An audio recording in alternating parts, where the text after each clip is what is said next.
Un agradecimiento especial a los patrocinadores de estos videos: Xochitl, Agustín Reyes, Dante Aragón, Israel Ramírez, Aesir, Francisco Domínguez, Pablo Gómez, Shinorg, Oscar Padilla, Mauricio Martínez, Christoph 55, Miguel Alvarado, Oscar Barragán, Ángel Valencia, César Iván, Luis Enrique Mijares, Germán Aguas, Héctor David, Cato Adri, Roby Queda, Lord Linux, Imar Martínez, Enrique Vivas, Sebastián Galeano, Javiruchis, Alejandro Tapia, Tok Takovich, Vapnian, Franz Sache, Fernando Santos, Matías Bono, Laura Carrillo,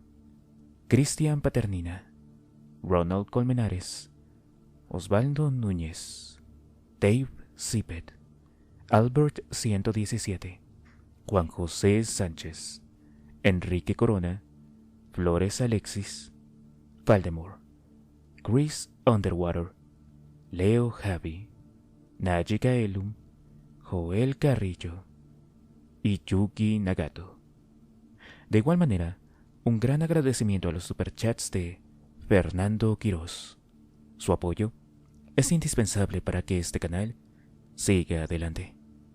Si tú también quieres apoyar el canal de tu tío el Patsy, además de tu comentario y tu like, siempre puedes unirte a los miembros del canal desde 20 pesitos, o bien hypear el video de tu agrado en la pestaña que está al lado de los comentarios.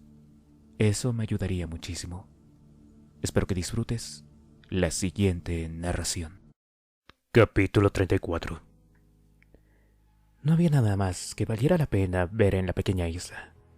Vince y los demás expertos forenses examinarían todo cuanto fuera necesario y nuestra presencia solo supondría un engorro. Débora estaba impaciente y quería volver para intimidar a los sospechosos. Fuimos a la playa y subimos a la lancha de la policía para realizar un breve trayecto hasta el muelle. Me sentí un poco mejor cuando desembarcamos y nos dirigimos al aparcamiento. No vi a Cody ni a Astor, así que acepté acercarme a la gente frente baja. «Los niños están en el auto», me dijo antes de que pudiera hablar. «Querían jugar a los policías y ladrones conmigo, pero a mí no me contrataron para ser niñera, ¿sabes?» Por lo visto estaba convencido de que este rollo de la niñera era tan desternillante que valía la pena repetirlo. De modo que, antes de arriesgarme a que lo soltara de nuevo, me limité a sentir. Le di las gracias y me encaminé hacia el auto de Débora. No vi ni a Cody ni a Astor hasta que llegué al auto, y por un momento me pregunté en qué vehículo estarían. Pero entonces los vi, acurrucados en el asiento de atrás, mirándome con los ojos abiertos de par en par. Intenté abrir la puerta, pero estaba cerrada con llave. Cody manoteó con la cerradura y la puerta se abrió. «¿Qué es lo que pasa?», les pregunté. «Vimos al tipo aterrador», dijo Astor. Al principio no entendía a qué se referían, y por eso tampoco entendí por qué empezaba a resbalarme sudor por la espalda. «¿Qué quieres decir?», pregunté. «¿Te refieres al policía de ahí?». «Dexter», dijo Astor. «No hemos dicho tontorrón, sino aterrador, como cuando vimos las cabezas». «¿El mismo tipo aterrador?». Intercambiaron otra mirada, y Cody se encogió de hombros. «Más o menos», dijo Astor. «Vio mi sombra», añadió Cody con su voz ronca. Me alegró oír que el niño se sinceraba de esa manera, y entonces comprendí por qué tenía la espalda empapada de sudor. Había dicho algo sobre su sombra antes, y yo no le había hecho caso. Había llegado el momento de escucharlo. Subí al asiento de atrás con ellos. «¿Cómo sabes que vio tu sombra, Cody?». «Él lo dijo», intervino Astor. «Y Cody vio la suya». Cody asintió sin apartar los ojos de mi cara, mirándome con su habitual expresión cautelosa que no revelaba nada. No obstante, me di cuenta de que confiaba en que yo me ocuparía del problema, fuera cual fuera. Deseé poder compartir su optimismo. «Cuando dices tu sombra, ¿te refieres a la que el sol produce en el suelo?». Cody negó con la cabeza. «¿Tienes otra sombra además de esa?», dije. Cody me miró como si le hubiera preguntado si llevaba pantalones, pero asintió. «Dentro, como tú antes». Me recliné en el asiento y fingí respirar. Sombra interior, ¿eh? Era una descripción perfecta, elegante, económica y precisa. Y añadir que yo tenía una antes dotaba la frase de una intensidad conmovedora. Conmoverse no sirve para nada, por supuesto, y por lo general logro evitarlo. Me sacudí mentalmente y me pregunté qué había sido de las orgullosas torres del castillo Dexter, antes tan altivo y adornado con estándares de seda de razón pura. Recordaba muy bien haber sido inteligente y no obstante había hecho caso omiso de algo importante, durante demasiado tiempo. Porque la cuestión no era de qué estaba hablando Cody. El auténtico enigma residía en que ¿por qué no le había entendido hasta ahora? Cody había visto otro depredador, y lo había reconocido cuando su oscura sombra interior oyó el rugido de un hermano monstruo. Igual que me había pasado a mí cuando el pasajero estaba en casa. Y este otro había reconocido a Cody de la misma manera. Pero ¿por qué eso asustó hasta el punto a Cody y Astor que se escondieron en el auto? ¿Qué les dijo el hombre?, pregunté. Me dio esto, dijo Cody. Extendió una tarjeta de color beige y la tomé. En la tarjeta había el dibujo estilizado de una cabeza de toro igual a la que había visto alrededor del cuello de Kurt en la isla. Y debajo una copia perfecta del tatuaje de Kurt. MLK. La puerta delantera del auto se abrió y Débora se sentó al volante. Vamos, sube a tu asiento, dijo. Introdujo la llave en el contacto y puso en marcha el auto antes de que yo pudiera respirar para hablar. Espera un momento, dije, después de conseguir tragar un poco de aire. No tengo ni un puto minuto, Dexter, vámonos, dijo. Estuvo aquí, Debs. Por los clavos de Cristo, Dexter, ¿quién estuvo aquí? Yo no lo sé, admití. Entonces, ¿cómo coño sabes que estuvo aquí? Me incliné hacia adelante y le di la tarjeta. ¿Por qué dejó esto? Débora tomó la tarjeta, la miró y después la dejó caer en el asiento como si estuviera hecha de veneno de cobra. ¡Mierda! Apagó el motor del auto. ¿Dónde la dejó? Se la dio a Cody. Débora volvió la cabeza y nos miró a los tres uno por uno. ¿Por qué se la dio a un niño?, preguntó. ¿Por qué?, dijo Astor y le tapó la boca con la mano. No interrumpas, Astor, dije, antes de que pudiera decir algo sobre sombras. Respiró hondo, pero después se lo pensó mejor y se limitó a seguir sentada, enfadada por haber sido silenciada, pero aceptando de momento la circunstancia. Nadie dijo nada durante un rato. Una familia numerosa y desdichada. ¿Por qué no dejarla en el parabrisas o enviarla por correo?, preguntó Débora. Y a propósito, ¿por qué nos dio la puta tarjeta? ¿Por qué la imprimió, por el amor de Dios? La entregó a Cody para intimidarnos, le dije. Está diciendo, ¿lo ven? Puedo tocarlos en los puntos más vulnerables. Solo está fanfarroneando. Sí, así es, creo que sí. Bien. Maldita sea, esa es la primera cosa lógica que ha hecho. Golpeé el volante con las palmas de las manos. Quiere jugar al escondite como todos los demás psicóticos. Y por Dios que yo también sé jugar. Voy a cazar a ese hijo de puta. Me miró. Guarda esa tarjeta en una bolsa de pruebas y trata de arrancar a los niños. Una descripción, ¿quieres? Abrió la puerta del auto. Bajó y se dirigió hacia la policía, grandota. Sushinki. Bien, dije a Cody y Astor. ¿Se acuerdan del aspecto de este hombre? Sí, dijo Astor. ¿Vamos a jugar con él como ha dicho tu hermana? Bueno, no lo decía literalmente. Quiso decir que nos está retando a detenerlo. ¿Y en qué se diferencia eso de jugar al escondite?, preguntó la niña. Nadie muere cuando juega al escondite.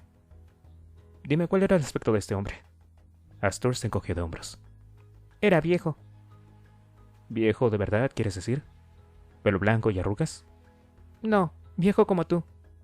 Ah, entonces quieres decir mayor, aclaré, mientras sentía la fría mano de la mortalidad acariciarme la frente con sus dedos. Dejó tendrás así manos débiles y temblorosas. No era un principio prometedor para conseguir una buena descripción, pero al fin y al cabo Astor tenía 10 años, y todos los adultos carecen de interés. Estaba claro que Débora había optado por la alternativa más inteligente, al elegir hablar con el agente Sote. La situación era desesperada, de todos modos tenía que intentarlo. De repente tuve una inspiración, o más bien considerando mi actual escasez de poder celebrar algo que podría pasar por inspiración. Sería lógico si el tipo aterrador hubiera sido Starsack, que deseaba desquitarse de mí. ¿Se acuerdan de algo más? ¿Tenía acento cuando hablaba? Astor negó con la cabeza. ¿Quieres decir francés o algo por el estilo? No, hablaba normal. ¿Quién es Kurt? Sería exagerado decir que el corazón me dio un vuelco cuando oí sus palabras. pero sí que experimenté una especie de escalofrío interior. Kurt es el tipo muerto al que acabo de ir a ver. ¿Por qué lo quieres saber? El hombre dijo que algún día Cody sería un ayudante mucho mejor que Kurt, explicó Astor. Una ráfaga de aire gélido heló las entrañas de Dexter. Vaya, qué hombre más agradable, ¿no? No era nada agradable, Dexter, ya te lo hemos dicho, era aterrador. ¿Pero qué aspecto tenía Astor? Dije sin ninguna esperanza. Dime cómo vamos a encontrarlo si no sabemos cómo es. Tú no vas a detenerlo, Dexter, replicó con el mismo tono irritado de voz. Dijo que lo encontrarás cuando haya llegado el momento. El mundo se detuvo por un instante, lo suficiente para sentir gotas de agua helada brotar de todos mis poros, como impulsadas por un resorte. ¿Qué fue lo que dijo exactamente Astor? Pregunté, cuando todo se puso en marcha de nuevo. Dijo que lo encontrarías cuando llegara el momento, te lo acabo de decir. Sí, pero ¿cómo lo dijo? Díselo a papá, díselo a ese hombre, ¿qué? Astor suspiró otra vez. Díselo a Dexter, dijo, poco a poco para que lo entendiera. Ese eres tú, dijo. Dile a Dexter que me encontrará cuando llegue el momento. Supongo que habría debido sentirme más asustado todavía, pero aunque parezca extraño, no fue así. Por el contrario, me sentí mejor. Ahora sabía con absoluta seguridad que alguien me estaba siguiendo. Dios mortal daba igual, y vendría a buscarme cuando llegara el momento, aunque ignoraba el significado exacto de la frase. A menos que yo lo cazara antes. Era un pensamiento tonto, típico de una mente adolescente. Hasta el momento no había podido ni siquiera llevarle medio paso por delante de ventaja, y mucho menos encontrarlo. No había hecho otra cosa que mirar mientras él me acosaba. Me asustaba, me perseguía y me empujaba a un estado de oscuro nerviosismo como jamás había experimentado antes. Él sabía quién era yo y dónde estaba. Yo ni siquiera sabía cómo era él. Por favor, Astor, esto es importante. Era muy alto, llevaba barba, cubano, negro. La niña se encogió de hombros. Era blanco. Llevaba gafas. Un hombre normal, ya sabes. No, no lo sabía. Pero me salvé de admitirlo cuando Deborah abrió la puerta con brusquedad y subí al auto. Santo Dios, ¿cómo puede un hombre ser tan tonto y aún así saber atarse los zapatos? ¿Qué te refieres a la gente Shockskinky? No tenía gran cosa que decir, ¿o sí? Le pregunté. No, tenía mucho que decir, pero solo estupideces propias de un descerebrado. Creía que el tipo conducía un auto verde, y punto. Azul, dijo Cody y todos le miramos. Era azul. ¿Estás seguro? Le pregunté y él sintió. ¿Acaso debo de creerle a un niño pequeño? Preguntó Deborah. O a un policía con 15 años de servicio y nada en la cabeza salvo mierda. Ya no deberías continuar diciendo palabrotas, dijo Astor. Ya me debes $5.50. Además, Cody tiene razón, el auto era azul, yo también lo vi. Era azul definitivamente. Miré a Astor, pero noté la presión de la mirada de Deborah sobre mí y me volví hacia ella. ¿Y bien? Preguntó. Bueno, dejando aparte lo de las palabrotas, estos dos niños son muy listos. Y el agente Sunshinsky nunca será invitado a engrosar las filas de la Asociación Internacional de Superdotados, ¿o sí? Por lo tanto, se supone que debo de creerles a los niños, dijo Deborah. Pues yo les creo. Deborah meditó mis palabras un momento, moviendo literalmente la boca como si estuviera masticando algo duro. De acuerdo. Ahora sé que conduce un auto blanco. Carajo, azul. Igual que una de cada 3 personas de Miami. Dime, ¿en qué me ayuda eso? Wilkins conduce un auto azul, ¿no? Wilkins está bajo vigilancia, maldita sea. Llámalos. Deborah me miró. Se mordió el labio, tomó la radio y bajó del auto. Habló durante un rato y oí que alzaba la voz. Después dijo otra de sus peores palabrotas, y Astor me miró y sacudió la cabeza. Después Deborah subió al auto. ¡Hijo de puta! ¿Que lo perdieron? No, está ahí en su casa. Acaba de llegar y entrar. ¿A dónde fue? No lo saben. Lo perdieron en el camino de turno. ¿Qué? DeMarco estaba llegando mientras Balfour se marchaba. Se largó durante el cambio. Juran que no ha estado ausente más de 10 minutos. Su casa está a 5 minutos en auto de aquí. Ya lo sé, carajo. ¿Qué hacemos? Diles que sigan vigilando a Wilkins. Entre tanto, voy a hablar con Starsack.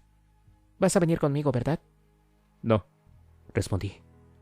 No quería ver a Starsack. Ella me había buscado una excusa excelente. Debo de llevar a los niños a casa. Deborah me dirigió una mirada agria. ¿Y si no es Starsack?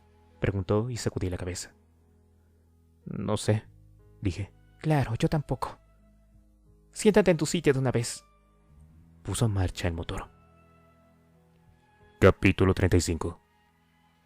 Pasaban de las 5 cuando llegamos a la jefatura y, pese a las miradas furibundas de Deborah, cargué a Cody y a Astor en mi humilde vehículo y me dirigí a casa. Estuvieron callados durante la mayor parte del trayecto, al parecer conmocionados todavía por su encuentro con el tipo aterrador. Pero eran niños resistentes. Algo demostrado ampliamente por el hecho de que aún eran capaces de hablar, teniendo en cuenta lo que su padre biológico les había hecho. Cuando solo faltaban unos 10 minutos para llegar, Astor empezó a recuperar la normalidad. Ojalá condujeras como la sargento Debbie. Bueno, prefiero vivir un poco más. ¿Por qué no llevas sirena? ¿No quieres una? Los forenses no tenemos sirenas. Y no, nunca quise una. Prefiero mantener un bajo perfil. Vi por el retrovisor que fruncía el ceño. ¿Eso qué significa? Significa que no quiero atraer la atención hacia mi persona. No quiero que la gente se fije en mí. Es algo que los dos tienen que aprender. Todo el mundo quiere que se fijen en ellos. Todo lo que hacen es para que la gente los mire. Ustedes son diferentes, Astor. Siempre van a ser diferentes y nunca serán como los demás. La niña no dijo nada durante un largo rato, y yo la miré por el retrovisor. Tenía la vista clavada en sus pies. Eso no es necesariamente malo. Dime otra palabra que signifique normal para ti. No sé, dijo malhumorada. ¿Corriente? ¿Quieres ser corriente? No. Aceptó en un tono menos desdichado. Pero entonces si no somos corrientes, la gente se va a fijar en nosotros. Y es por eso que tienen que aprender a mantener un bajo perfil, dije, complacido en secreto de cómo se había desarrollado la conversación hasta demostrar que yo estaba en lo cierto. Tienen que fingir que ser realmente normales es lo que saben hacer. De modo que nunca deberíamos permitir que nadie se diera cuenta de que somos diferentes, ¿verdad? ¿Nadie? Dijo Astor. Exactamente. Miró a su hermano y sostuvieron otra de sus largas conversaciones silenciosas. Me gustó continuar en silencio mientras me abría paso entre la congestión vespertina y sentía pena por mí. Al cabo de unos minutos, Astor volvió a hablar. Eso significa que no deberíamos decirle a mamá lo que hemos hecho hoy. Pueden hablarle del microscopio. ¿Y de lo demás? ¿Del tipo aterrador y el paseo con la sargento Debbie? No, de eso no. Pero se supone que nunca hemos de mentir, sobre todo a nuestra mamá, dijo la niña. Por eso no van a contarle nada. No es necesario que sepa las cosas que le preocuparán demasiado. Pero ella nos ama, quiere que seamos felices. Así es. Pero ha de pensar que eres feliz de una manera que ella pueda comprender. De lo contrario, no va a ser nada feliz. Siguió otro largo silencio hasta que Astor volvió a hablar, justo antes de doblar por nuestra calle.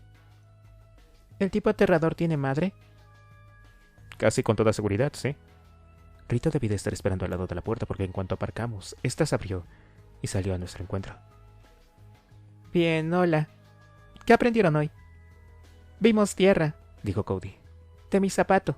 Rita parpadeó. Vaya. Y también había un trozo de palomita de maíz. Miramos por el microscopio. Micrófono. Y pudimos saber dónde habíamos estado. Microscopio, rectificó Cody. Da igual. Astor se encogió de hombros. También podía saber de quién eran los pelos y de gato o de cabra. Caray, dijo Rita, algo superada por las circunstancias y vacilante. Supongo que se lo han pasado en grande hoy. Sí. Bueno, dijo Rita. Vayan a hacer los deberes mientras yo les preparo algo de comer. De acuerdo, dijo Astor y Cody. Entraron corriendo a casa. Rita lo siguió con la mirada hasta que desaparecieron y después se volvió hacia mí y se cogió de mi brazo mientras lo seguíamos. Así que todo fue bien. O sea, con él parecían muy... Sí, dije. Creo que están empezando a entender las consecuencias de hacer estas tonterías. No les enseñarías nada demasiado lúgubre, ¿verdad? No, en absoluto, ni siquiera sangre. Estupendo, dijo, y apoyó la cabeza sobre mi hombro. Un precio que hay que pagar, imagino, cuando vas a casarte con alguien. Tal vez era una forma de marcar su propio territorio, en cuyo caso pensé que debía alegrarme de que no lo hiciera con el método tradicional de los animales. En cualquier caso, demostrar afecto mediante el contacto físico es algo que no consigo entender, y me siento un poco incómodo, pero la rodeé con mi brazo, pues sabía que era la reacción humana correcta y seguimos a los niños al interior de la casa. Estoy seguro de que no es correcto llamarlo sueño, pero por la noche volvió aquel sonido a mi pobre y torturada cabeza. La música, los cánticos, el retumbar de metales que ya había oído en anteriores ocasiones. y la sensación de calor en la cara, y una oleada de salvaje alegría que nacía en el lugar especial interior que estaba vacío desde hacía tanto tiempo. Desperté parado ante la puerta de la calle con la mano en el pomo, cubierto de sudor, satisfecho, complacido, y no tan nervioso como debía de estar. Conocía el término sonambulismo, por supuesto, pero también sabía por mis clases de psicología de primero que los motivos de que alguien camine en sueños no suelen estar relacionados con el hecho de que oiga música. Y también sabía, en el fondo de mi ser, que debería de estar angustiado, preocupado, molesto por las cosas que habían ocurrido en mi inconsciente. No pertenecían a ese lugar. Era imposible que pudieran estar ahí y sin embargo allí estaban. Pero me alegraba de ello. Y eso era lo más aterrador de todo. La música no era bienvenida en el auditorio de Dexter. No la quería. Deseaba que se largara. Pero llegaba, sonaba y me deparaba una felicidad sobrenatural en contra de mi voluntad. Y después me depositaba junto a la puerta de la calle, con la intención de sacarme fuera. ¿Y qué?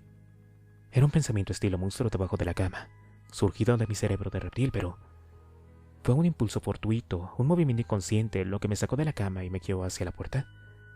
O algo estaba intentando que la abriera y saliera a la calle. El otro había dicho a los niños que yo lo encontraría cuando llegara el momento. ¿Acaso este era el momento preciso? ¿Alguien quería a Dexter solo e inconsciente en la noche? Era un pensamiento maravilloso, y me sentí muy orgulloso de haberlo parido, porque significaba que había sufrido lesiones cerebrales graves y ya no podía considerarme responsable. Una vez más estaba abriendo nuevos caminos en el territorio de la estupidez. Era imposible, absurdo, histérico.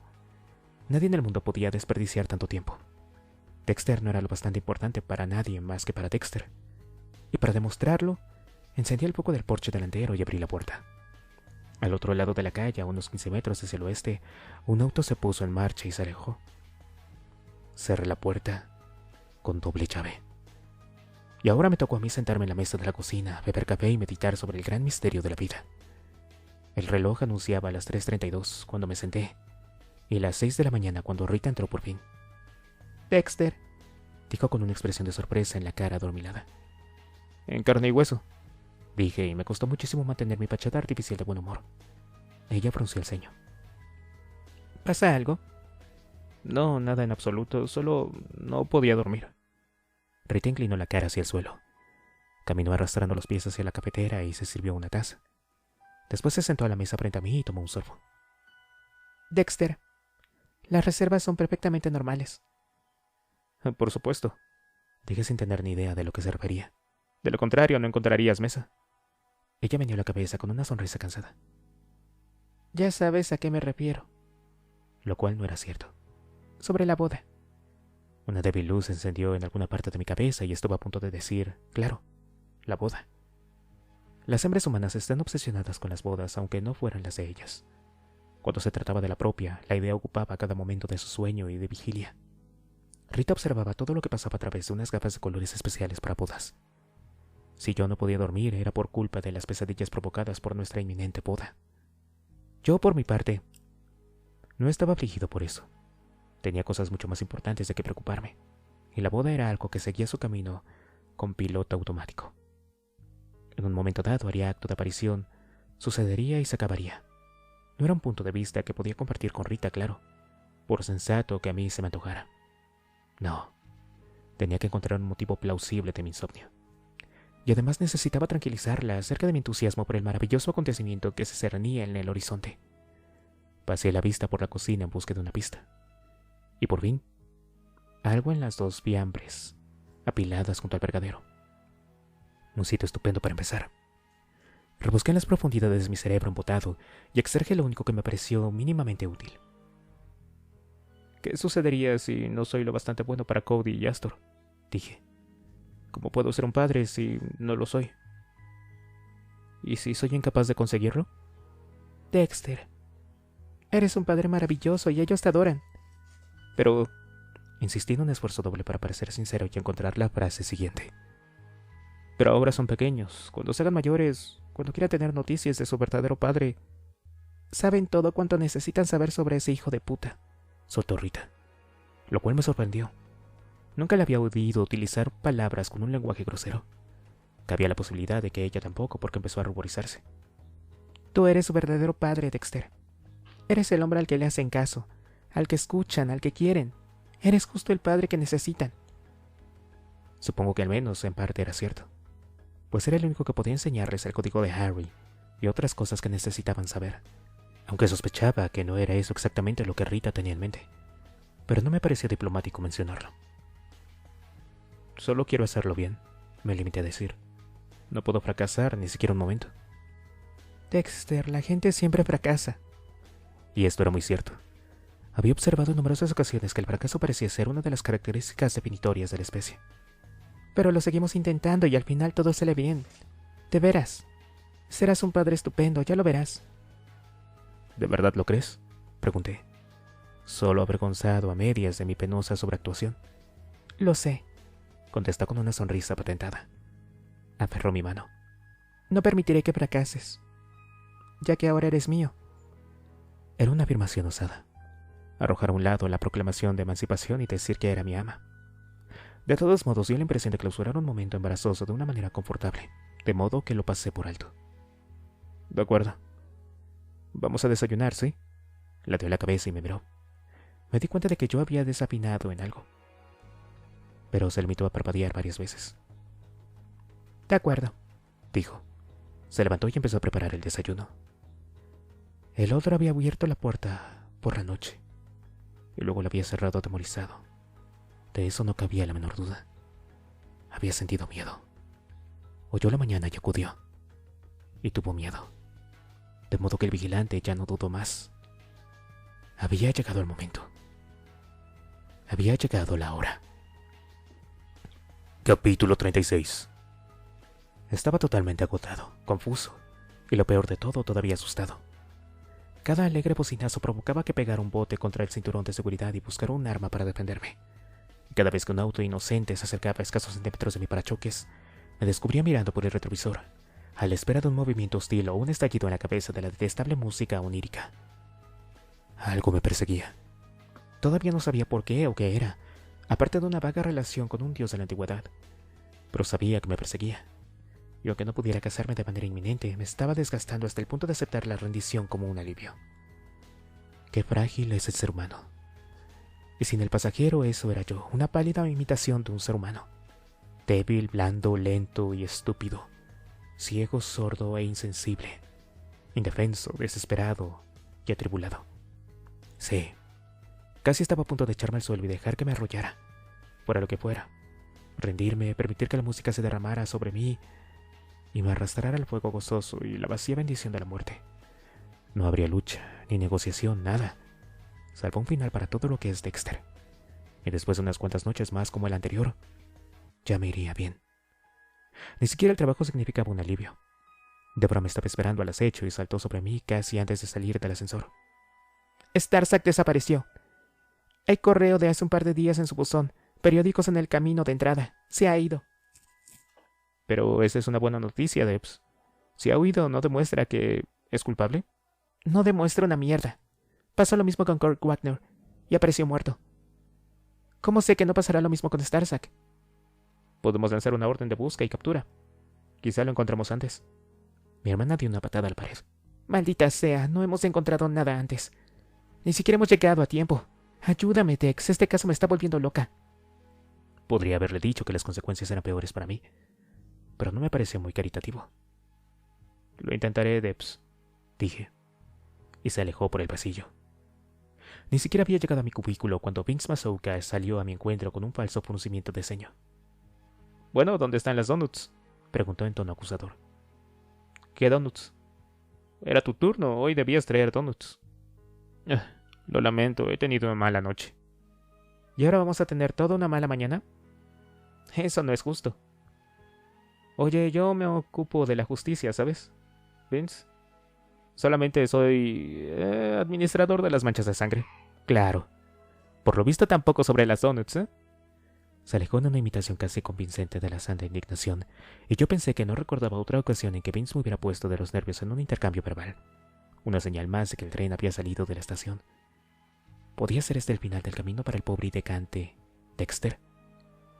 El resto de la jornada laboral fue largo y espantoso, como siempre se me han dicho que son las jornadas laborales. Nunca había sido el caso para Dexter. Siempre me he mantenido ocupado y artificialmente alegre en el trabajo, y nunca he mirado el reloj ni protestado. Tal vez me gustaba el trabajo porque era consciente de que formaba parte del juego. Una pieza de la gran broma de Dexter de hacerse pasar por humano. Pero una buena broma necesita un público de al menos una persona, y como ahora estaba solo, despojado de mi público interno, la culminación del chiste me eludía. Superé a duras penas la mañana. Visité un depósito de cadáveres del centro y después volví para seguir trabajando en el laboratorio. Terminé la jornada pidiendo más suministros y terminé un informe. Cuando estaba ordenando mi escritorio para volver a casa sonó el teléfono. «Necesito ayuda», declaró mi hermana con brusquedad. Bien, claro, me alegro de que lo admitas. «Estoy de servicio hasta medianoche», dijo, sin hacer caso de mi ingenioso y mordaz comentario. «Y Kyle no puede cerrar los postigos sin ayuda». Con gran frecuencia en esta vida, me he descubierto en plena conversación sin saber de qué estaba hablando. Muy inquietante, aunque si todo el mundo se diera cuenta de ello, sobre todo los de Washington, el mundo iría mucho mejor. «¿Y por qué necesita Kyle cerrar los postigos?», pregunté. Débora resopló.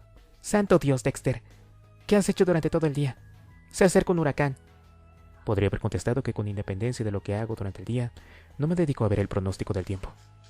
«Vaya, un huracán, ¿no?», dije en cambio. «Qué emocionante.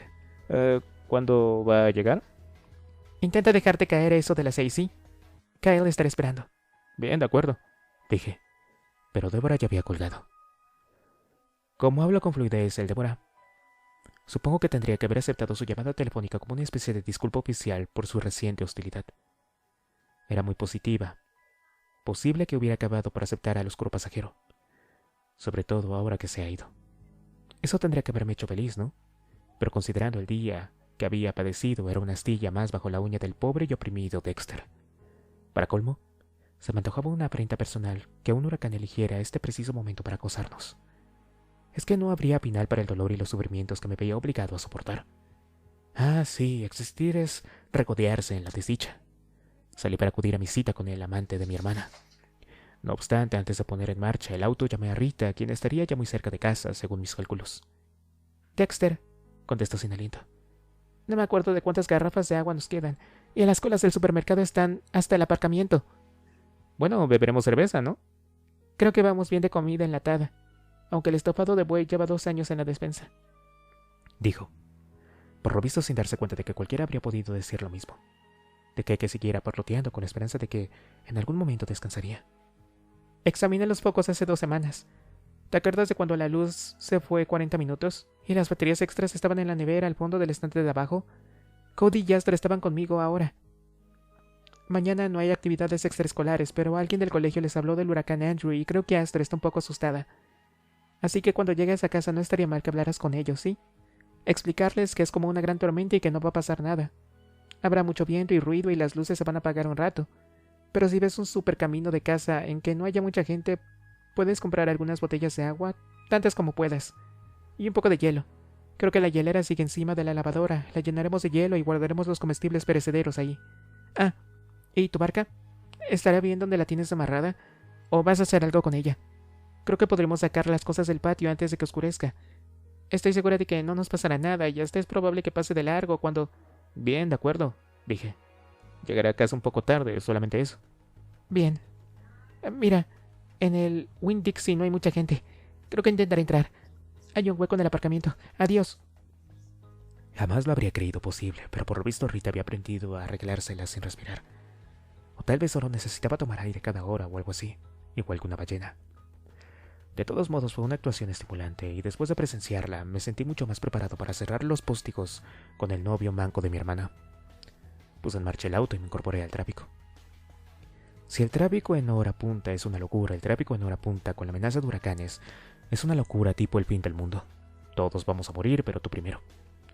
La gente conducía como si fuera a matar a cualquiera que se interpusiera entre ellos y sus reservas de contrachapado y baterías. No era un trayecto muy largo, hasta la casa de Débora, pero cuando entré por fin en su camino, me sentí como si hubiera sobrevivido a un ataque de los apaches. Cuando bajé del auto, la puerta de la calle se abrió y Chokski salió. «Hola, amigo», me saludó alegremente con el cambio de acero que sustituía a su mano izquierda y vino a mi encuentro. «Te agradezco de verdad tu ayuda. Ese maldito Garfio me impide sujetar bien las tuercas». «Y aún más rascarte la nariz, ¿no?», dije un poco irritado por la forma risueña de comentar su sufrimiento. En lugar de ofenderse, se rió. Sí, y mucho más todavía rascarme el culo. Vamos, lo tengo todo atrás. Lo seguí hasta la parte posterior de la casa, cuando Débora tenía un pequeño patio invadido de malas hierbas. Ante mi sorpresa descubrí que ya no era así. Habían podado los árboles cuyas ramas colgaban sobre el terreno, y las hierbas que brotaban entre las baldosas habían desaparecido. Había 3 rosales muy pulcros, una hilera de flores ornamentales, y una parrilla de barbacoa muy limpia se alzaba en una esquina. Miré a Chomsky y enarqué una ceja. Sí, lo sé. Es un poco gay, ¿no? Se encogió de hombros. Me aburría mucho sin hacer nada durante el periodo de recuperación, ¿sabes? Y de todos modos, me gusta tener las cosas un poco más aseadas que a tu hermana. Ha quedado muy bien, ¿eh? Sí. Dijo como si hubiera acusado mi declaración de ser gay. Bien, pongamos manos a la obra. Indicó con un cabeceo una pila de acero ondulado apoyada contra un costado de la casa. Los postigos antihuracán de Débora. Los Morgan eran floridianos de segunda generación y Harry nos había acostumbrado a utilizar buenos postigos. Ahorra algo de dinero en los postigos y gastarás muchísimo más en reconstruir la casa cuando fallen. El inconveniente de los postigos de gran calidad de Débora era que pesaban mucho y tenían los bordes afilados. Fueron necesarios guantes gruesos. Y en el caso de Chomsky, un solo guante. Sin embargo, no estoy seguro de que agradeciera el dinero que estaba ahorrando en guantes. Daba la impresión de que trabajaba como un poco más de ahínco del necesario, con el fin de informarme de que en realidad no estaba minusválido y no necesitaba mi ayuda. En cualquier caso, en 40 minutos teníamos todos los postigos en su sitio y asegurados. Chomsky echó un último vistazo a lo que cubrían a las puertas cristaleras del patio, y al parecer satisfecho con nuestro trabajo de artesanía excepcional, alzó el brazo izquierdo para secarse el sudor de la frente, y se detuvo en el último momento antes de perforarse la mejilla con el carbio. Lanzó una amarga carcajada mientras contemplaba el gancho. Aún todavía no me acostumbro a esta cosa. Meneó la cabeza. Me despierto por la noche y me pican los nudillos que ya no existen, ¿sabes? Me resultó difícil pensar en alguna respuesta inteligente, incluso socialmente aceptable. No había leído nada acerca de que puedes decir a alguien que habla de experimentar sensaciones en su mano amputada. Por lo visto, Chomsky se dio cuenta de mi dificultad porque resopló sin humor. Bien. A la vieja aún le quedan fuerzas para soltar cosas. Se me antojó una elección de palabras muy desafortunadas, puesto que le faltaba el pie izquierdo, y dar patadas estaba descartado. Aún así, me alegro ver que estaba superando su depresión, así que me pareció adecuado darle la razón. Nadie lo dudaba, amigo, dije. Estoy seguro de que te pondrás aún mejor. Gracias, dijo no muy convencido. De todos modos, no es a ti a quien he de convencer, sino a un par de ex colegas de Washington. Me han ofrecido un trabajo administrativo, pero se encogió de hombros. Vamos, hombre. No querrás volver a la acción, ¿no sí? Es lo que sé hacer. Durante un tiempo fui el mejor, ¿sabes? Bueno, he de admitir que tal vez echas de menos la adrenalina. Tal vez. Dime, ¿te apetece una cerveza? Gracias, pero he recibido órdenes de mi superiora de comprar hielos y botellas de agua antes de que todo desaparezca. De acuerdo. Todo el mundo teme no poder beber un mojito con hielo en el huracán. Es uno de los mayores peligros de un huracán. Gracias por tu ayuda, amigo. El tráfico era todavía peor cuando me dirigía hacia casa. Algunas personas corrían con sus preciosas planchas de contrachapado atadas a los techos de sus vehículos, como si acabaran de atracar un banco. Estaban furiosos por la tensión de hacer cola durante 1 hora, mientras se preguntaban si alguien se colaría y si quedaría algo cuando les enteara el turno. Las demás personas de la carretera se disponían a ocupar sus puestos en estas mismas colas, y odiaban a todos los que habían llegado antes y tal vez habían comprado la última batería C de Florida. En conjunto, era una deliciosa mezcla de hostilidad, rabia y paranoia, y tendría que haberme alegrado inmensamente. Pero cualquier esperanza de buen humor se desvaneció cuando me descubrí cantarreando algo, una melodía familiar que no podía identificar, ni dejar de canturrear. Y cuando por fin la identifiqué, toda la alegría de la festiva noche salió en pedazos. Era la música de mis sueños. La música que había soñado en mi cabeza con la sensación de calor en la cara y un olor a quemado. Era una melodía simple y repetitiva, no muy pegadiza, pero yo estaba tarareando en la South Dixie Highway. La tarareaba y me sentía a gusto con las notas repetidas, como si fuera una nana que mi madre me cantaba. Y seguía sin saber qué significaba. Estaba seguro de que Lo que estaba sucediendo en mi inconsciente estaba provocando por algo sencillo. Era lógico y fácil de comprender. Por otra parte, no se me ocurría una razón sencilla, lógica y fácil de comprender de por qué oía música y sentía calor en la cara cuando dormía. Mi móvil empezó a zumbar, y como el tráfico iba lento, contesté. «Dexter», dijo Rita, pero apenas reconocí su voz. Sonaba débil, perdida y derrotada por completo. Se trata de Cody y Astor. Desaparecieron. Las cosas estaban saliendo muy bien. Los nuevos anfitriones eran muy colaboradores. Empezaron a congregarse y un poco de persuasión se plegaron sin problemas a las directrices de él sobre el comportamiento, y construyeron grandes edificios de piedra para albergar a la progenie de él.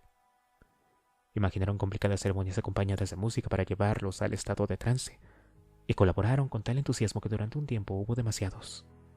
Si las cosas iban bien para los anfitriones, mataban a algunos con pura gratitud. Si las cosas iban mal, mataban con la esperanza de que él mejoraría la situación. Y todo cuanto necesitaba hacer él era dejar que ocurriera. Y como gozaba de mucho tiempo libre, él empezó a reflexionar sobre los resultados de sus reproducciones. Por primera vez, cuando se producía la hinchazón y el estallido, él se ocupaba del recién nacido. Lo calmaba, aplacaba sus temores y compartía su conciencia. Y el recién nacido reaccionaba con avidez gratificante y celeridad, y aprendía todo cuanto él tenía que enseñar, y le secundaba con placer. Y después hubo 4, después 8, 64, y de repente hubo demasiados. Con tantos, no era tan fácil avanzar. Hasta los nuevos anfitriones empezaron a quejarse del número de víctimas que necesitaban. Él era práctico, al menos. Pronto comprendió el problema y lo solucionó, matando a casi todos los demás que habían engendrado. Algunos escaparon al mundo, en busca de nuevos anfitriones. Él se quedó con algunos, y las cosas volvieron a estar controladas por fin. Algo más adelante, los que habían oído empezaron a atacar, erigiendo sus templos rivales y rituales, y enviaron a sus ejércitos contra él. Y había muchos. El trastorno fue enorme y duró mucho tiempo. Pero como él era el más viejo y experimentado, venció por fin a todos los demás, salvo algunos que se ocultaron. Los demás se ocultaron en anfitriones dispersos, pasaron desapercibidos y muchos sobrevivieron. Pero él había aprendido con el transcurrir de milenios que esperaba algo importante.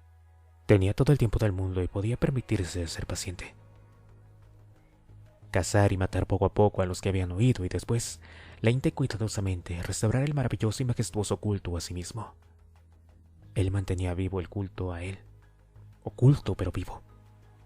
Y él esperó a los demás. Capítulo 37. Como sé muy bien, el mundo no es un lugar agradable. Pueden ocurrir innumerables cosas espantosas, sobre todo a los niños. Pueden ser abducidos por un desconocido, un amigo de la familia o un padre divorciado. Pueden extraviarse y desaparecer, caer en un sumidero, ahogarse en la piscina del vecino, y con un huracán en ciernes, las posibilidades aumentaban. Solo su imaginación limita las posibilidades, y Cody y Astor estaban bien provistos de imaginación. Pero cuando Rita me dijo que habían desaparecido, ni siquiera pensé en sumideros, accidentes de tráfico o bandas de motoristas. Sabía lo que les había pasado. Lo sabía con una certeza fría e implacable, más clara y segura que cualquier cosa que el pasajero me hubiera susurrado antes. Una idea se materializó en mi cabeza y no la pude poner en duda en ningún momento. En la fracción de segundo que tardé en asimilar las palabras de Rita, pequeñas imágenes inundaron mi cerebro. Los autos que me seguían, los visitantes nocturnos que me llamaban a las puertas y ventanas, el tipo aterrador que dejaba su tarjeta de visita a los niños y, sobre todo, la afirmación tajante del profesor Geller. A Moloch le gustan los sacrificios humanos, sobre todo de niños. Ignoraba por qué Moloch quería a mis niños en particular, pero sabía sin la menor duda que estaban en su poder, y sabía que esto no era bueno para Astor y Cody. No me llevó mucho tiempo llegar a casa, abriéndome paso entre el tráfico como el nativo de Miami que soy, y al cabo de pocos minutos había bajado del auto. Rita estaba parada bajo la lluvia al final del camino de entrada con el aspecto de un ratón pequeño y desolado. «Dexter», dijo Rita, con un mundo de vaciedad en la voz. «Dexter, encuéntralos, por favor». «Cierra la casa con llave y acompáñeme». Me miró un momento como si hubiera dicho que se olvidara de sus hijos y fuéramos a jugar a los bolos. «Ya, sé dónde están, pero necesitamos ayuda». Rita se volvió y corrió hacia la casa y yo saqué el móvil y llamé. «¿Qué?», contestó Débora. «Necesito tu ayuda». Siguió un breve silencio y después una carcajada carente de humor. ¡Santo Dios! Se acerca un huracán. Los malos están formando pilas de 5 en el fondo de la ciudad a la espera de que las luces se apaguen y tú necesitas mi ayuda. Cody y Astor se fueron. Moloch los raptó. Dexter, los voy a encontrar cuanto antes, y necesito tu ayuda. Ven aquí cuanto antes, dijo. Mientras guardaba el móvil, Rita bajó por la escalera, de la acera, pisoteando los charcos que se estaban formando. Ya cerré, pero Dexter, ¿y si vuelven y no estamos? No van a volver, a menos que lo hagan con nosotros. Por lo visto fue el comentario tranquilizador que estaba esperando. Se metió un puño en la boca y dio la impresión de que se forzaba para no gritar. Sube al auto, Rita. Abrí la puerta y me miró por encima de sus nudillos a medio digerir. ¡Vamos! Insistí. Y subió por fin. Me senté al volante, puse el motor en marcha y salí del camino de entrada. Dexter, tartamudeó Rita y me alivió comprobar que había sacado el puño de la boca. Has dicho que sabías dónde estaban. Sí, así es. Dije y me desvié por la Interestatal 1 sin mirar y aceleré entre el tráfico, cada vez menos denso. ¿Dónde están? Sé quién los tiene. Debra nos ayudará a descubrir a dónde los han llevado. Dios, Dexter, dijo Rita y empezó a llorar en silencio. Aunque no hubiera estado conduciendo, no habría sabido qué decir o hacer al respecto. De modo que me concentré en llegar vivo a la jefatura de policía. Un teléfono sonó en una sala muy confortable. Me emitió un impresentable gorjeo. Una canción de salsa, ni siquiera un fragmento de Beethoven, como hacían los móviles modernos. En cambio emitió un sonido anticuado, como se supone que debían sonar los teléfonos. Y este sonido, conservador, iba a juego con la sala, que era elegante, de una forma muy tranquilizadora. Había un sofá de piel y 2 butacas a juego, lo bastante gastadas para evocar la sensación de un par de zapatos favoritos. El teléfono descansaba sobre una mesilla auxiliar de caoba oscura situada al fondo de la sala, junto a un bar de madera idéntica. En conjunto, la sala transmitía la sensación relajada e intemporal de un club de caballeros muy antiguo y de mucho arraigo, salvo por un detalle. El espacio de pared situado en el bar y el sofá estaba ocupado por un armario de madera grande con la parte delantera acristalada, que parecía un cruce entre una vitrina para trofeos y una librería de libros antiguos. Pero en un lugar de las estanterías, la vitrina albergaba cientos de nichos forrados de fieltro. Más de la mitad albergaban una reproducción de cerámica de la cabeza de un toro. Un anciano entró en la sala con parsimonia, pero también sin la vacilación cautelosa de una edad avanzada. Exhibió una seguridad en su paso más propia de hombres mucho más jóvenes. Tenía el pelo blanco y abundante, el cutis suave como si el viento del desierto lo hubiera pulido. Se acercó al teléfono sintiéndose muy seguro de quién llamaba, y no colgaría hasta que él contestara. Y al parecer tenía razón, porque seguía sonando cuando descolgó el auricular. ¿Sí? Dijo, y su voz también era mucho más juvenil, y fuerte de lo que habría sido la normal para su edad. Mientras escuchaba, levantó un cuchillo que descansaba sobre la mesa, al lado del teléfono. Era de bronce antiguo. El mango estaba curvado en forma de cabeza de toro, con 2 grandes rubíes engastados a modo de ojos, y la hoja grabada con letras doradas que recordaban mucho a MLK. Al igual que el anciano, el cuchillo era mucho más viejo de lo que aparentaba, y mucho más fuerte. Pasó el pulgar a lo largo de la hoja mientras escuchaba, y una línea de sangre brotó de su pulgar. No pareció impresionarle. Dejó el cuchillo sobre la mesa. Bien, tráelos de aquí. Escuchó de nuevo un momento mientras se lamía la sangre del pulgar. No, los demás ya se están reuniendo. La tormenta no afectará a Moloch ni a los suyos. En 3000 años hemos visto cosas mucho peores y aquí seguimos. Escuchó un rato antes de interrumpir a su interlocutor con cierta impaciencia. No, nada de retrasos. Que el vigilante me los traiga. Ha llegado la hora. El anciano colgó el teléfono y permaneció inmóvil un momento. Después volvió a levantar el cuchillo y una expresión apareció poco a poco en su rostro viejo y suave. Era casi una sonrisa. Ráfagas de viento y lluvia soplaban de vez en cuando, y casi todo Miami ya había salido de las carreteras y estaba rellenando formularios de reclamaciones de seguros por los daños que pensaba sufrir, de modo que el tráfico no era nefasto. Una ráfaga de viento muy potente estuvo a punto de expulsarnos de la autovía, pero por lo demás el trayecto fue rápido. Débora no estaba esperando en el mostrador de la recepción. Estaba casi encima de él. «Vengan a mi oficina y cuéntenme lo que saben». La seguimos al ascensor y subimos. Oficina. Era una descripción algo exagerada del lugar donde trabajaba Débora. Era un cubículo de una sala que albergaba otros iguales. Embutido en ese espacio había un escritorio, una butaca y 2 sillas plegables para los visitantes. Nos sentamos. Bien, ¿qué fue lo que pasó?, preguntó. Los envié al patio, dijo Rita, para recoger sus juguetes y sus cosas por el huracán. ¿Y después? Entré para guardar las provisiones y cuando salí ya no estaban. Solo fueron un par de minutos y ellos... Rita ocultó la cara entre sus manos y sollozó. ¿Viste si alguien se acercó?, preguntó Débora. ¿Autos raros en el vecindario o algo? Rita negó con la cabeza. No, nada. Desaparecieron como por ensalmo. Débora me miró. ¿Qué coño está pasando, Dexter? ¿Eso es todo? ¿Toda la historia? ¿Cómo sabes que no están jugando con la Nintendo en casa del vecino? Vamos, Débora. Si estás demasiado cansada para trabajar, dínoslo ya. De lo contrario, déjate de idioteces. Sabes también como yo que... Yo no sé nada de nada y tú tampoco, me interrumpió. En este caso no me has prestado bastante atención, dije, y descubrí que mi tono se estaba afilando para parecerse al de ella, lo cual me sorprendió. ¿Una emoción? ¿Yo? Esa tarjeta de visita que entregó a Cody nos dice todo lo que necesitamos saber. Excepto dónde, por qué y quién. Y todavía estoy esperando a recibir alguna pista al respecto, rugió. Si bien estaba preparado para rugir a mi vez, no tenía nada que rugir. Tenía la sensación, solo porque Cody y Astor hubieran desaparecido, de que no significaba que contáramos con nueva información que nos condujera hasta el asesino. Solo significaba que había mucho más en juego, y que el tiempo se nos estaba acabando. ¿Qué hay de Wilkins?, pregunté. Deborah agitó una mano. Lo están vigilando. ¿Como la última vez? Por favor, interrumpió Rita con voz algo histérica. ¿De qué están hablando? ¿No existe alguna manera de... algo que... Nuevos sollozos la enmudecieron, y Débora paseó la vista entre ella y yo. Por favor, gimió Rita.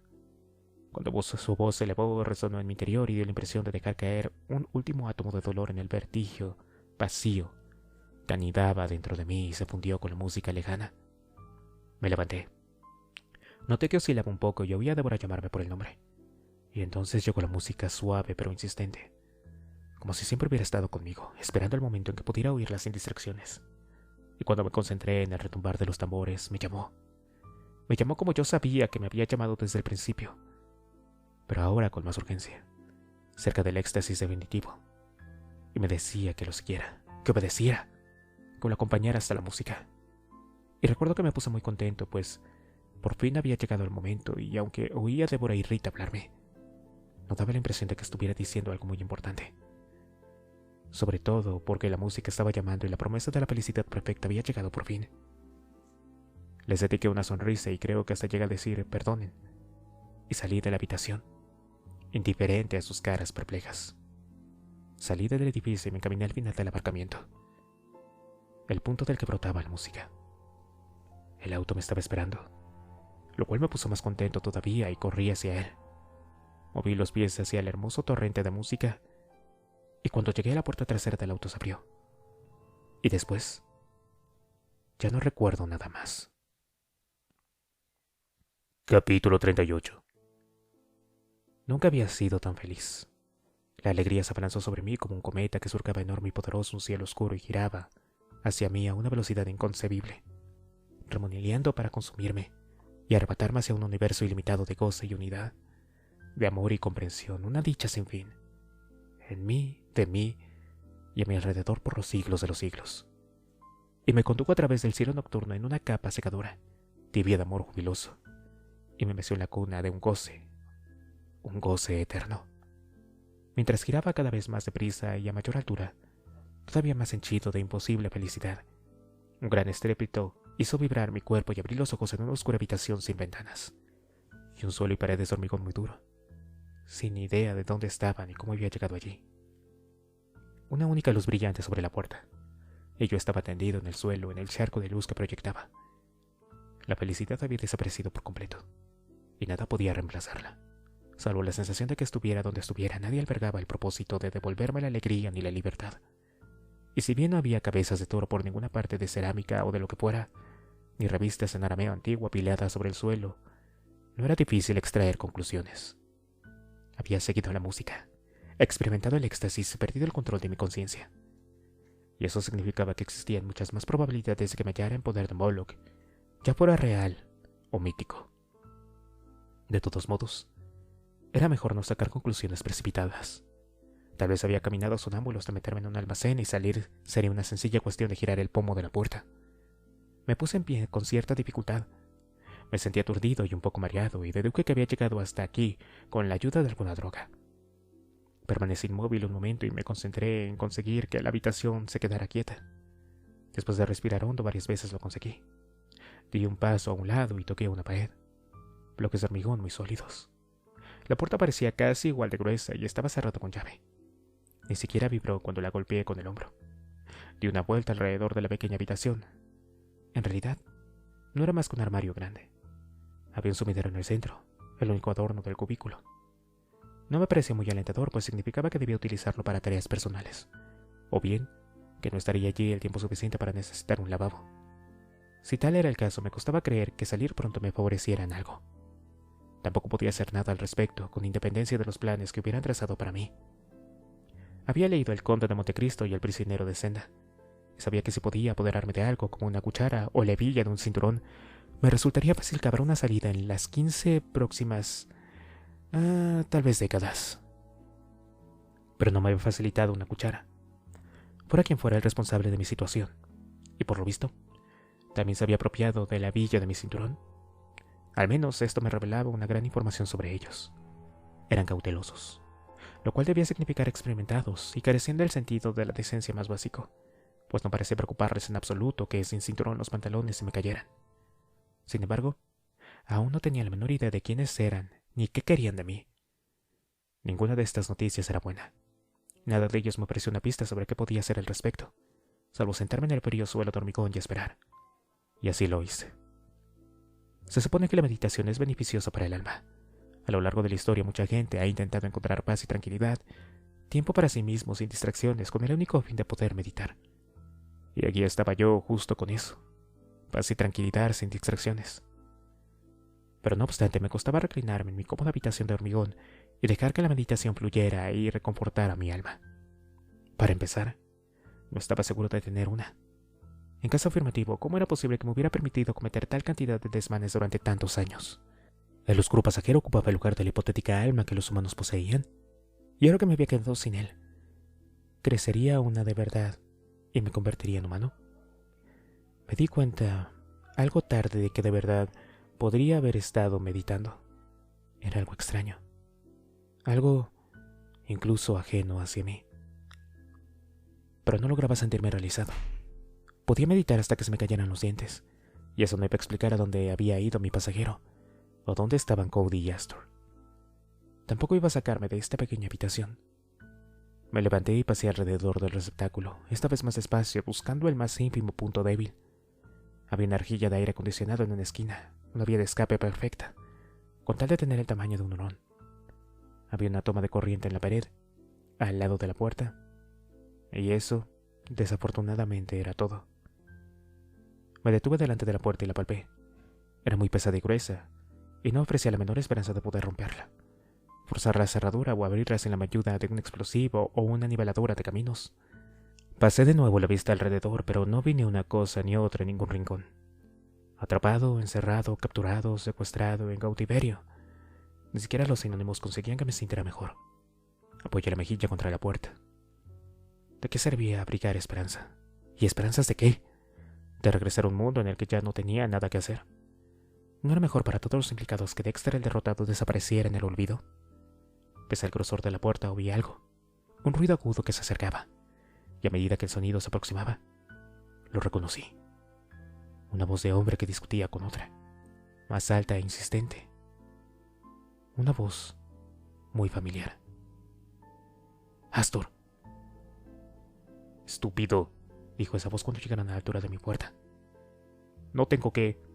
Y se alejaron. «¡Astor!», grité con todas mis fuerzas, aunque sabía que no me oiría.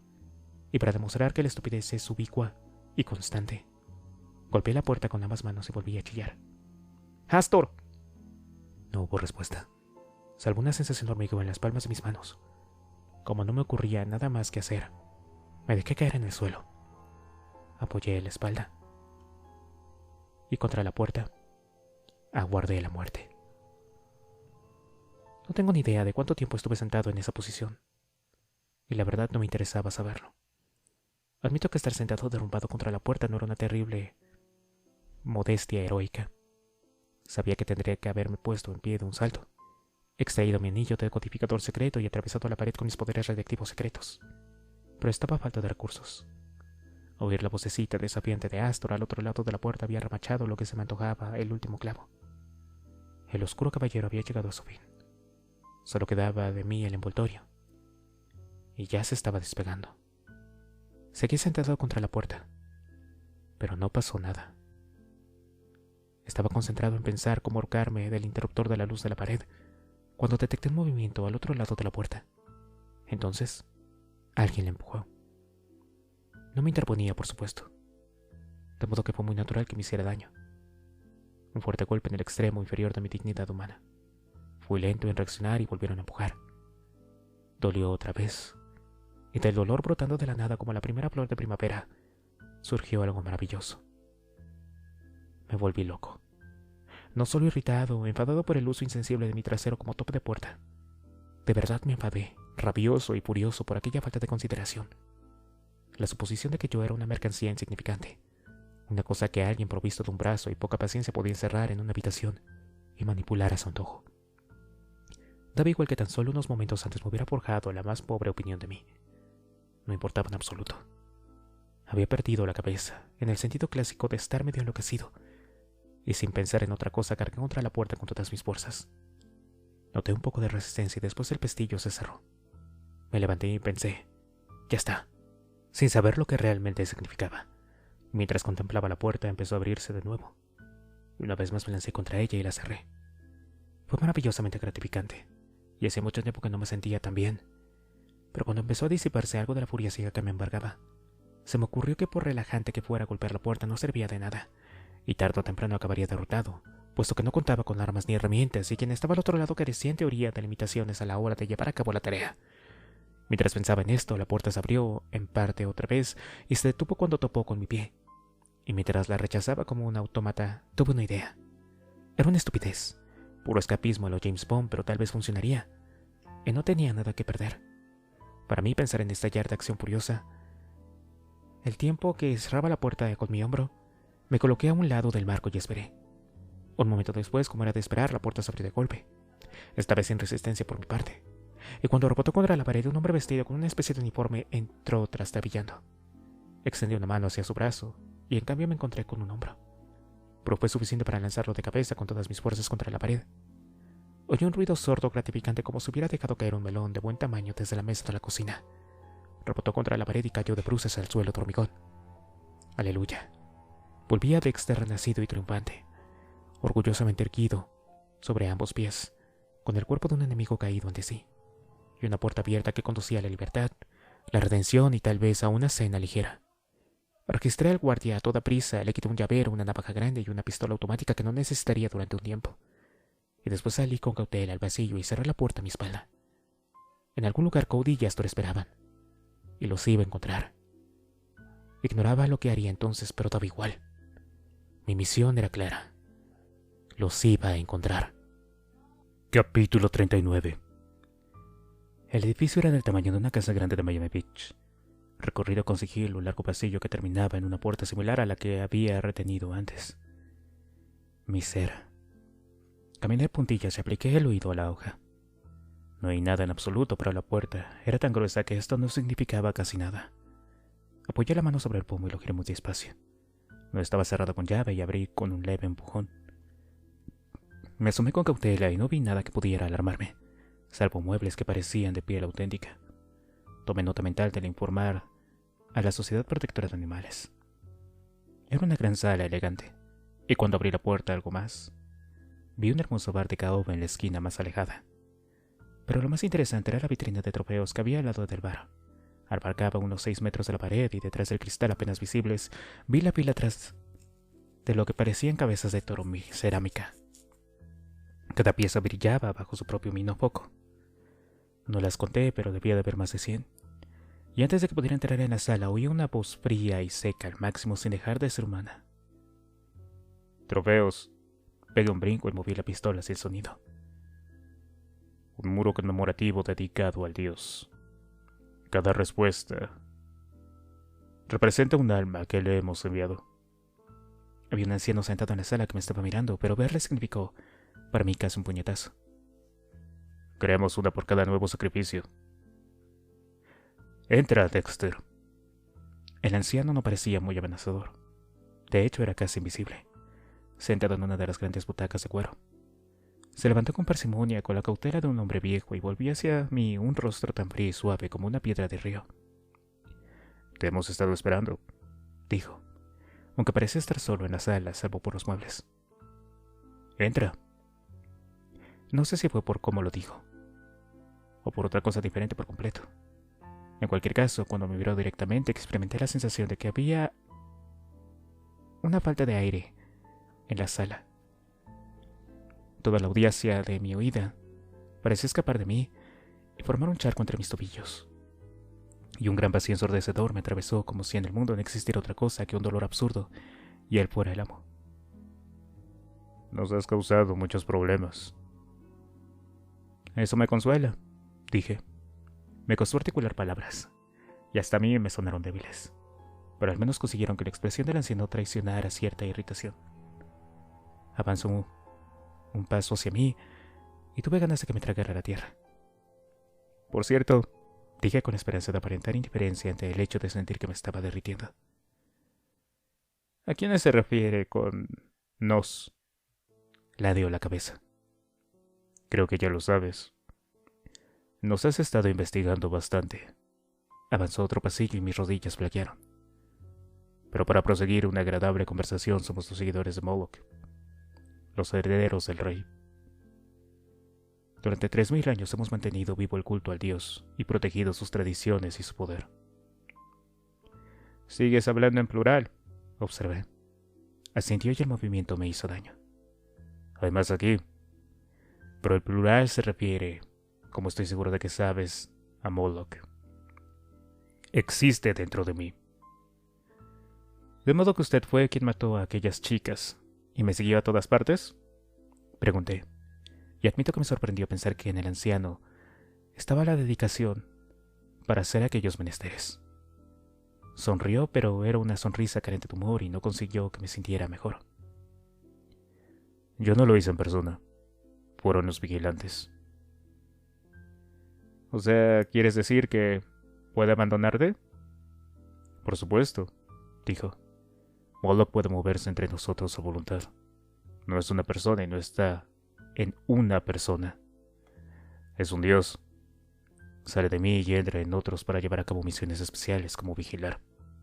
Bien, es maravilloso tener un pasatiempo, dije. No estaba muy seguro de dónde debía encaminar nuestra conversación, o si mi preciosa vida estaba a punto de concluir, de modo que le hice la primera pregunta que me vino a la cabeza. ¿Por qué abandonó los cadáveres en la universidad? Queríamos encontrarte, por supuesto. Las palabras del anciano me dejaron petrificado. Habías atraído nuestra atención, Dexter, pero teníamos que estar seguros. Necesitamos observarte para ver si reconocías nuestro ritual o reaccionabas ante nuestro vigilante. Además, era muy conveniente que la policía se concentrara en Halpern. Yo no sabía por dónde empezar.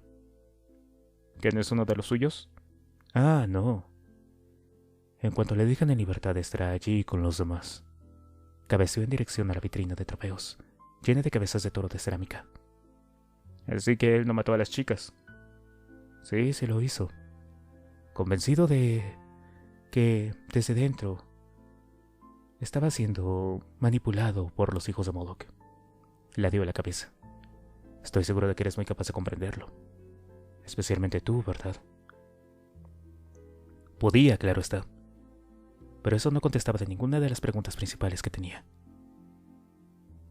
¿Podríamos volver, por favor, a eso de que habías atraído nuestra atención? Pregunté con educación, pensando en lo mucho que me esforzaba por pasar desapercibido. El hombre me miró como si yo fuera un mantecado de lo más obstuso. Mataste a Alexander Macaulay, dijo. Ahora giró la clavija en la cerradura de acero debilitada que era el cerebro de Dexter. Sander era uno de los suyos.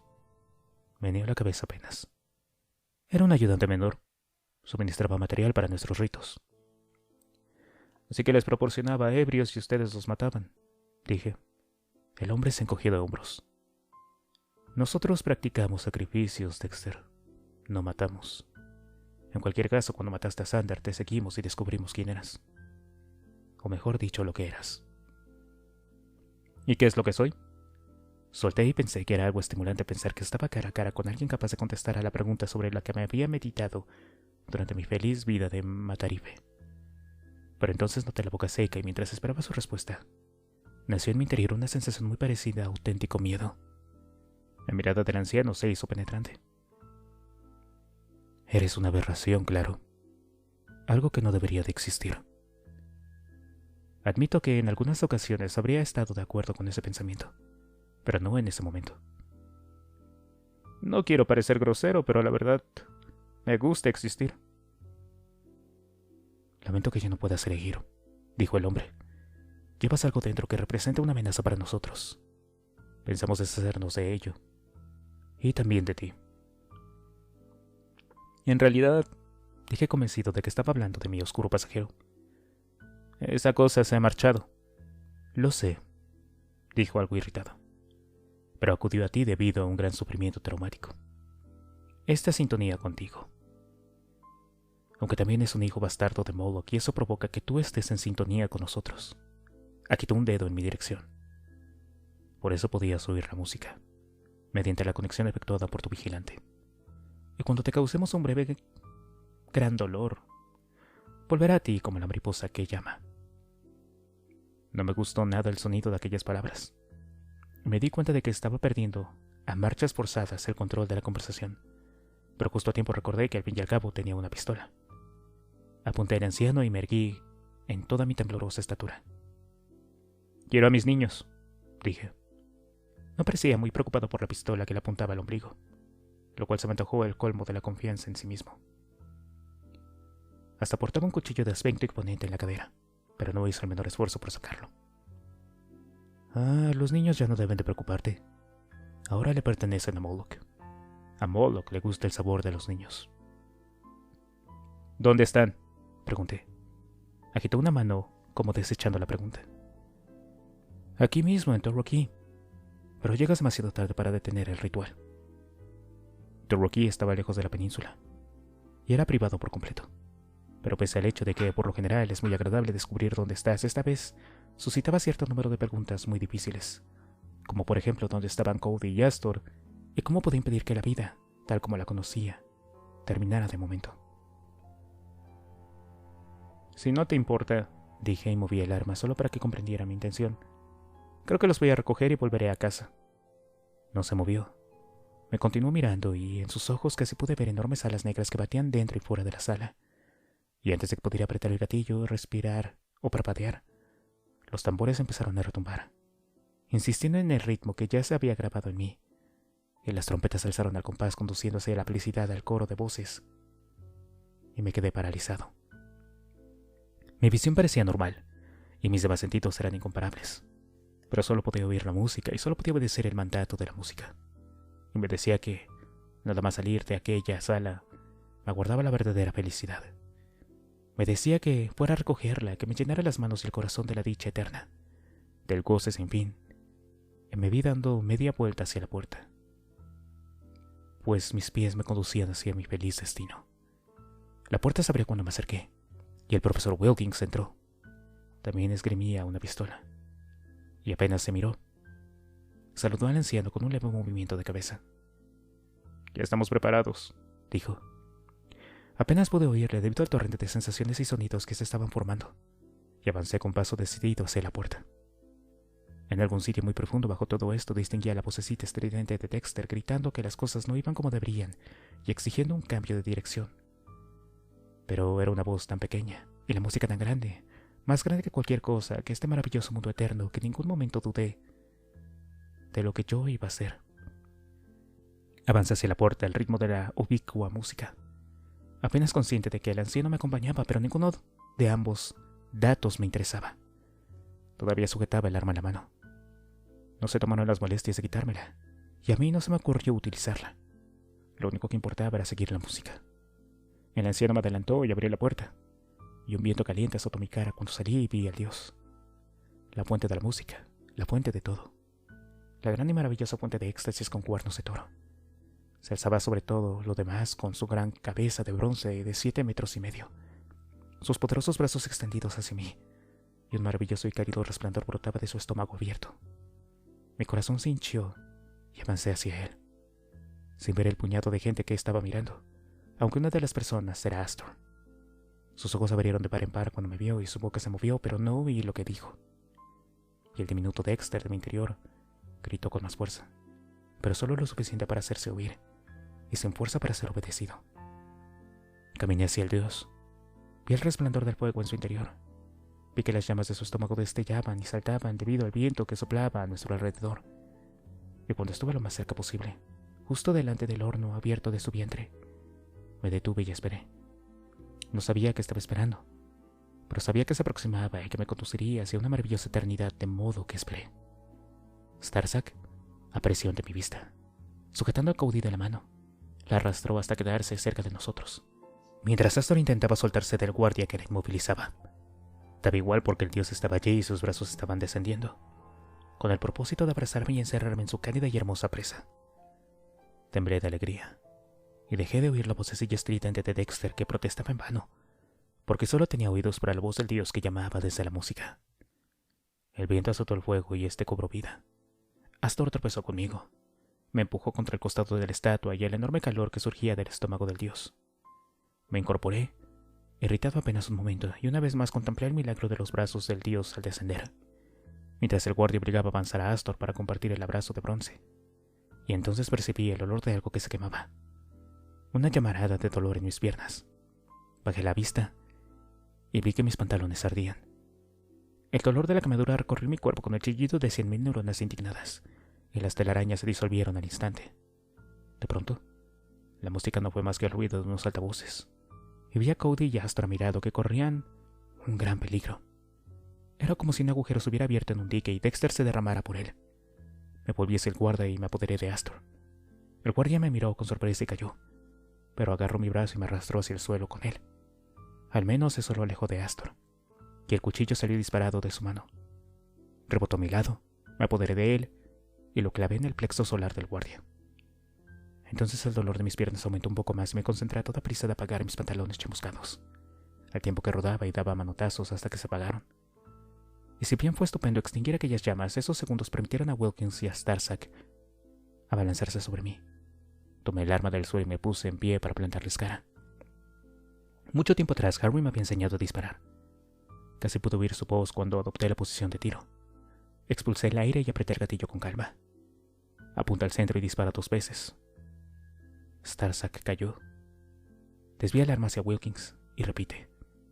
Y después, solamente hay unos cuerpos en el suelo, un alboroto terrible cuando los espectadores huyen en busca de un refugio, y yo estaba de pie junto al dios, solo en un lugar donde se había hecho un silencio sepulcral, salvo por el viento.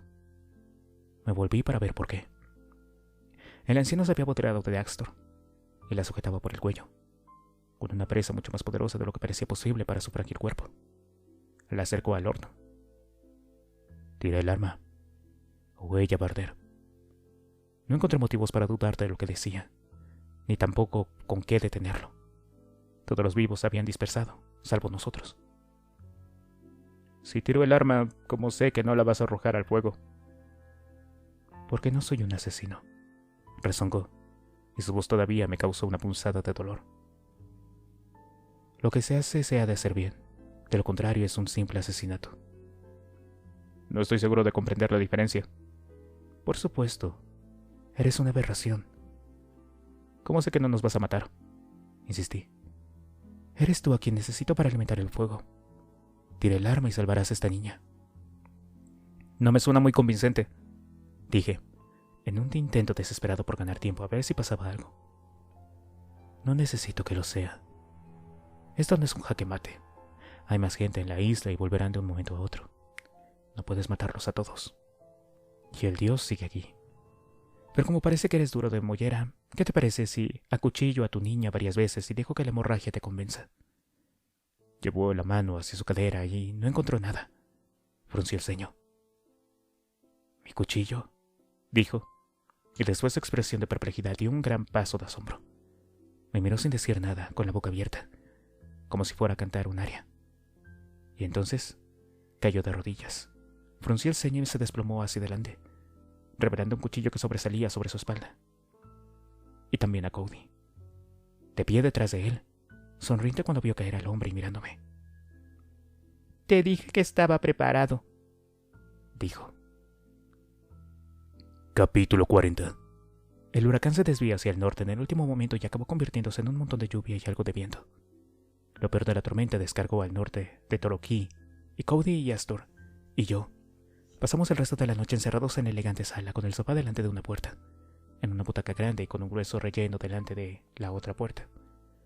Llamé a Débora por el teléfono de la sala y después improvisé una pequeña cama con los almohadones que estaban detrás del bar, pensando que la gruesa cabo de nos proporcionaría una protección adicional en caso necesario. No hizo falta. Estuve sentado con mi arma prestada toda la noche, vigilando las puertas y el sueño de los niños. Y como nadie nos molestó, hacía falta algo más para mantener ocupado mi cerebro adulto, de modo que también pensé en lo que le diría a Cody cuando despertara. Cuando clavó el cuchillo en el anciano, lo cambió todo. Con independencia de lo que él opinara, no estaba preparado pese a lo que había hecho. En realidad, había puesto más difíciles las cosas. El camino iba a ser duro para él, y yo no sabía si sería lo bastante bueno para lograr que no se apartara de él. Yo no era Harry. Jamás le llegaría ni a la suela de los zapatos. Harry había actuado por amor y yo tenía un sistema operativo muy diferente. ¿Qué pasaría ahora? ¿Qué era Dexter en la oscuridad? ¿Cómo podía confiar en vivir y ya no digamos en enseñar a vivir a los niños con un vacío gris cada vez mayor en mi interior? El anciano había dicho que el pasajero regresaría cuando yo padeciera un dolor suficiente. ¿Tendría que torturarme físicamente para llamarlo? ¿Cómo iba a hacerlo? Me había quemado los pantalones mientras veía que estaba a punto de arrojar a Astor al fuego, y eso no había sido suficiente para recuperar al pasajero. Aún no tenía respuestas cuando Débora llegó al amanecer con un equipo de grupo especial de la policía y también con Chomsky. No encontraron a nadie en la isla ni la menor pista de dónde habían ido. Metieron en bolsas los cuerpos del anciano, Wilkins y Starsack, y todos subieron al gran helicóptero de la Guardia Costera para regresar al continente. Cody y Astor estaban entusiasmados, por supuesto, aunque fingieron a las mil maravillas no sentirse impresionados.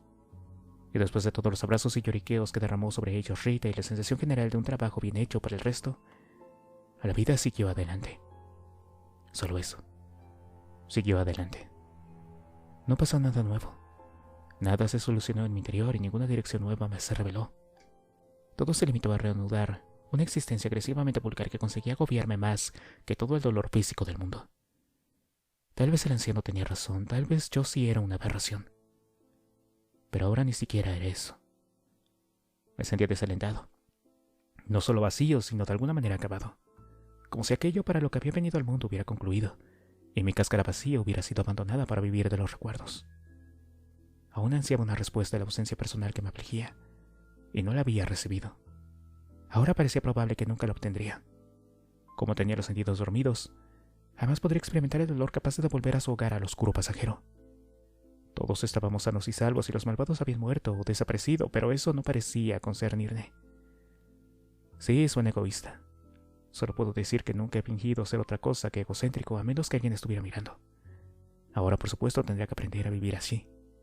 Y la idea me embargaba de una repugnancia distante y fatigosa que no podía sacudirme de encima. Esta sensación se prolongó durante unos cuantos días más, y por fin se desvaneció lo suficiente para empezar a aceptarla como algo permanente. Dexter el oprimido. Aprendería a caminar encorvado, vestido de gris de pies a cabeza, y los niños de todas partes me gastarían jugarretas por ser tan triste y aburrido. Y por fin, cuando fuera un anciano patético, me desplomaría un día sin que nadie prestara atención y dejaría que el viento se llevara mis cenizas. La vida continuaba. Los días se transformaron en semanas. Vince Mazzouka se lanzó a una actividad frenética. Encontró un nuevo proveedor de gathering más razonable. Se encargó de buscar mi smoking y por fin, cuando llegó el día de la boda, me llevó a tiempo a la iglesia.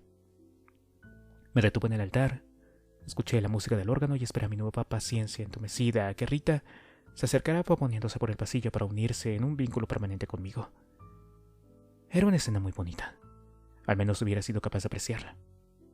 La iglesia estaba llena de gente muy bien vestida. Tal vez ahora podría intentar hacer a algunos amigos más que me acompañaran en mi gris y absurda nueva vida. El altar rebosaba de flores y Vince estaba a mi lado. Sudaba debido a los nervios y se secaba espasmódicamente las manos en los pantalones cada pocos segundos. Entonces, el órgano sonó con más fuerza y todo el mundo se levantó y miró hacia atrás. Ya llegaban, Astor al frente con su bonito vestido blanco, el pelo rizado y unas enormes cestas de flores en la mano. A continuación, Cody con su pequeño smoking, el pelo aplastado contra la cabeza, sosteniendo el pequeño almohadón de terciopelo sobre el que descansaban atrás. La última en llegar fue Rita. Mientras la mirada de ella y sus hijos, tuve la impresión de ver desfilar hacia mí toda la monótona agonía de una nueva vida. Una vida de asambleas de padres y alumnos, bicicletas, hipotecas y reuniones del grupo de prevención de delitos, chicos exploradores, chicas exploradoras, fútbol, zapatos nuevos y ortodoncias. Era una existencia carente de toda vida, de segunda mano, y su tormento era penetrante, casi más de lo que podía soportar. Se derramó sobre mí con sufrimiento exquisito, una tortura peor que cualquier cosa que jamás hubiera experimentado. Un dolor tan amargo que cerré los ojos y entonces sentí un extraño hormigueo en mi interior. Una especie de goce, una sensación de las cosas que eran como debían ser, ahora y siempre por los siglos de los siglos. Lo que aquí ha sido unido, jamás quedé separado. Maravillado por esta sensación de cómo todo iba a ir bien, abrí los ojos y me volví para mirar a Cody y a Astor, mientras subían los peldaños para situarse a mi lado. Astor parecía feliz, con una expresión que jamás había visto en ella, que me llenó de una sensación de consuelo y bienestar, y Cody tan digno con sus pasitos cautelosos muy solemnemente a su manera silenciosa. Vi que sus labios se movían como si me enviaran un mensaje secreto, y le dirigí una mirada interrogativa. Sus labios se movieron de nuevo, y me agaché un poco para oírlo. «Tu sombra volvió». Me reí un poco, y cerré los ojos durante un momento, lo justo para oír una risita de bienvenida. El pasajero había regresado. Abrí los ojos de vuelta en el mundo correcto. Daba igual que estuviera rodeado de flores, luz, música y felicidad, o que Rita estuviera subiendo los escalones con la intención de pegarse a mí para siempre. El mundo se había restaurado de nuevo, como era debido. Un lugar en el que la luna cantaba himnos y la oscuridad murmuraba en una armonía perfecta, solo rota con el contrapunto del acero afilado y el goce de la cacería. Se había acabado el gris. La vida había vuelto a un lugar de hojas brillantes y sombras oscuras, un lugar en el que Dexter se escondía bajo la luz del día, para poder saltar desde la oscuridad y ser lo que debía. El vengador, el oscuro conductor de lo que habitaba en mi interior. Y sentí que una sonrisa muy parecida, muy real, aparecía en mi rostro cuando Rita se detuvo a mi lado. Una sonrisa que se prolongó durante las palabras bonitas y la unión de las manos, porque una vez más, por siempre jamás, podía decirlo otra vez. Sí, sí quiero. De verdad quiero. Y muy pronto. Epílogo. Muy por encima de las brisas absurdas de la ciudad, él vigilaba y esperaba. Había mucho que ver como siempre, y él no tenía prisa. Lo había hecho muchas veces y lo haría de nuevo, por los siglos de los siglos. Ese era su destino. En este momento tenía que reflexionar sobre sus numerosas decisiones, y la única razón era reflexionar sobre ellas hasta que la correcta se destacara con claridad. Y después él empezaría de nuevo. Reuniría a los fieles, les otorgaría su milagro luminoso y experimentaría una vez más el goce, el prodigio y el bienestar del dolor de ellos. Todo eso volvería a suceder. Era cuestión de esperar el momento perfecto. Y él tenía todo el tiempo del mundo.